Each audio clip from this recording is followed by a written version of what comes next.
ikukwento ko sa inyo yung bombing on stage. Okay? Ito yung mga storya ko sa bombing on stage, no? Lahat naman ng mga stand-up comedian dumaan sa bombing. Ibig sabihin ng bombing, ano siya, hindi ka tinawanan. Okay? Hindi ka tinawanan ng audience sa set mo. Kumbaga, wala na nakikinig, yung iba nagsa-cellphone, talagang buong set mo walang tumawa. So, bomb yun. Yung iba nagsisiyar na lang, yung iba nagkwekwentuhan. So, para ka na lang tanga dun sa stage. Yun yung bomb talaga, no? Wala talagang tumawa. Kung may ngumisil, yung iba man nag-smile lang pero wala pa rin, di ba? So, yun yung bomb. May iba kasing comedian na ang akala nila yung bomb may isang joke ka lang na walang tumawa. Para sa kanila bomb na yun. Yun yung katangahan ng isang stand-up comedian eh. Pero hindi nila napapansin, mas marami yung walang tawa sa kanila. Tapos, yung iba nang aasar lang talaga na parang para magmukha silang magaling, no? Aasarin nila yung isang comedian na bomb, pero lakas-lakas naman talaga. Pero pag mumukhain nila na bomb yung tao, para at least magmukha silang mas malakas sa mata ng mas head sa amin. Parang pinapalakas na lang nila yung loob nila, kaya para hindi maalala na sila yung nag-bomb. May mga ganun tao talaga, pero yun hindi na talaga pinapatulan yun kasi baka may tama na, may mga tama na siguro, di ba? So intindihin mo na lang, okay? Lalo na ikaw ay isang professional, may day job ka, tapos racket mo lang yung stand-up comedy. Kaya huwag mong ibababa yung sarili, yung ibababa yung level mo sa mga taong ganyan, no? Lalo na ikaw pa yung nagpasok sa kanya, tapos pagdating nung pag-close na niya lahat, saka na siya magyayabang, tapos aasarin ka na rin, di ba? Parang mga walang utang na loob, mga ganyan. So, pag mga ganun tao, hindi na siya tinotropa, hindi na siya sinasama sa ibang show. Basta wag mo nang wag mo nang kausapin, wag mo nang kausapin sa chat kasi medyo na yan eh. Yung taong yun parang na yan. May lihim na galit sa iyo, kaya bitter, o kaya parang threat ka sa kanya kasi hindi siya lagi nakukuha sa show kasi ikaw yung lagi nakukuha. So, gusto niya awayin ka, o kaya siraan ka para at least siya na lagi yung matira doon sa grupo. May mga ganun tao talaga, pero hayaan mo na lang, okay? Kasi alam mo naman sa sarili mo at kitang-kita naman sa video na ikaw talaga yung nag-kill, okay? Nag-kill, ibig sabihin ikaw yung mas nakakatawa sa lahat, mas nakakatawa ka pa sa kanya, okay? So wag ka makikinig sa mga ganyang comment, side comment na ikaw daw yung nag-bomb pero hindi naman. So yun, saka alam mo naman sa sarili mo na hindi ka nag-bomb, kaya intindihin mo na lang talaga yung mga taong ganyan, no? Yun, so yun yung bomb na, guys. Walang tumawa, hindi na nakikinig yung audience, nagsa-cellphone na lang, buong set mo talagang wala na nakikinig, walang tumatawa, talagang at least parang na siya parang nakikwento sa hangin, parang tanga sa stage, di ba? So yun yung bomb, no? Buong set, simula sa hanggang matapos, walang tumawa talaga sa'yo. So yun, at ano ba yung topic ko? Nakalimutan ko yung topic ko, no? Bomb. Lahat naman nagbabomb, no? Lalo na yung mga bago. Ako nung bago ako, talagang unang open mic ko, unang testing ko sa stage. Walang tumawa. Tapos meron dong isang tumawa sa isang joke ko. Siyempre medyo na-feel ko na, ganun pala. Tapos malaman ko na comedian din pala yun. So parang lang siya, support lang. Tumawa lang siya para at least mabigyan ka ng confidence sa stage, no? Yun lang naman siguro yung na-experience kong bomb. Tapos ang mahirap dito, pag sa corporate show, sinama ka sa corporate show, tapos binigyan ka ng 3 minutes lang, 5 minutes, medyo dapat ang gagawin mo doon, lahat ng pinakamalalakas mong joke, ibigay mo na. Okay?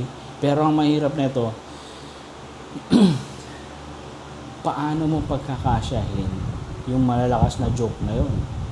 Diba? Tapos, tapos dapat clean jokes lang.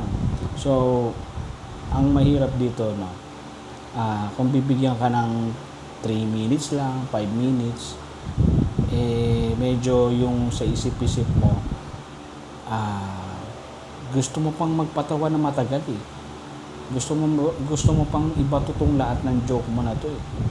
Parang ano na yun eh, parang yun na yung time para pakita mo na nakakatawa ka. So, kung meron kang 20 malalakas na joke, pipili ka dyan ng 5 lang kasi 5 minutes lang binigay sa'yo. O kaya, 6 o 7 joke lang. So, yung 6 o 7 joke na yun, kung yung 7 joke na yun sumablay, so, pwede kang bumomba talaga. Okay? Halimbawa, yung unang joke mo, medyo okay pa yung crowd sa'yo dyan eh. Pangalawa, pangatlong joke mo, ayaw nila. Gumano lang sila. Tapos pang-4, pang-5, pang-6 na joke mo, hindi na sila tumatawa. Tapos nagtitinginan na. Pang-7, wala na. Mahina na talaga. Siguro kung may tumawa, mahina na lang. Magmumukha kang dun. Bam yun. Kasi, 3 minutes or 5 minutes ka lang. Tapos corporate show. Medyo, yung bayad sa'yo, hindi siya sulit. Okay? Pero ang gagawin dyan ng nag-invite sa'yo, yung head, yung stand-up comedian na magaling na nag-invite sa'yo, gagalingan niya talaga na sobra. Ibabawi niya. Okay, 1 oras siya sa stage, 2 oras. Yun yung maganda doon. Kaya dapat meron kayong leader na magaling talaga, no? Kaya ako kasi pag ganun, binigay lang ako ng 5 minutes, no? Medyo kailangan ko talagang ibato yung mga pinaka malalakas na joke ko. Okay? One time kasi na nangyari sa akin. Binigyan ako ng 4 minutes. Hindi, 5 minutes.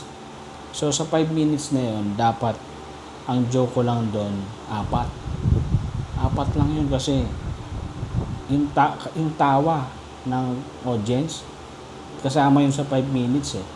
So, dapat ang ibabato mo lang 4 minutes. Okay? Ibig sabihin, 4 jokes. 4 to 5 jokes. So, pipili ako sa set ko ng 4 to 5 jokes. Lahat ng malalakas na joke. So, yun, 5. Sabihin natin 5. Yung intro ko may tawa. Yung time na yun Pangalawa, medyo mahina na. Pangatlo, wala. Siguro may tumawa sa likod. Pang-4, mahina. Pang-5, yung ender dapat sobrang lakas eh. Kaso yung pang-5 ko, medyo mahina lang din. So, feeling ko, bomba siya pag corporate show yun. Okay? Pero pag open mic, wala lang yun. Kasi, lokohan lang naman pag open mic eh. So, yun, corporate show, tapos 5 lang yung joke ko nun. Medyo hindi ako na satisfied sa nangyari kasi gusto ko talaga matagal ako sa stage eh. Gusto ko walang time pressure, alam mo yun. Ang maganda kasi pag walang pressure sa time, relax ka sa stage eh. Para ka nagkikwento lang na ganito, ganyan, tapos naipag-usap ko pa sa crowd. Pero kung bibigyan ka lang ng 3 minutes o 4 minutes ka lang talaga, may pressure sa isip mo na dapat ito, bato ko, bato ko to, bato ko to, bato ko to. Gano'n na, parang ano na yan. Last 2 minutes, parang gano'n sa basketball, no? Naintindihan nyo ba sinasabi ko? Gano'n lang yun sa pagiging bum, no? At lahat talaga maka-experience niyan. Pangalawa, may mga nangaasar sa'yo pero hindi ka naman talaga bum. Okay? Pangatlo, ito nga, sa corporate show, dapat talaga mahaba yung set mo para ma-enjoy mo siya at malabas mo talaga kung sino ka sa stage. Okay?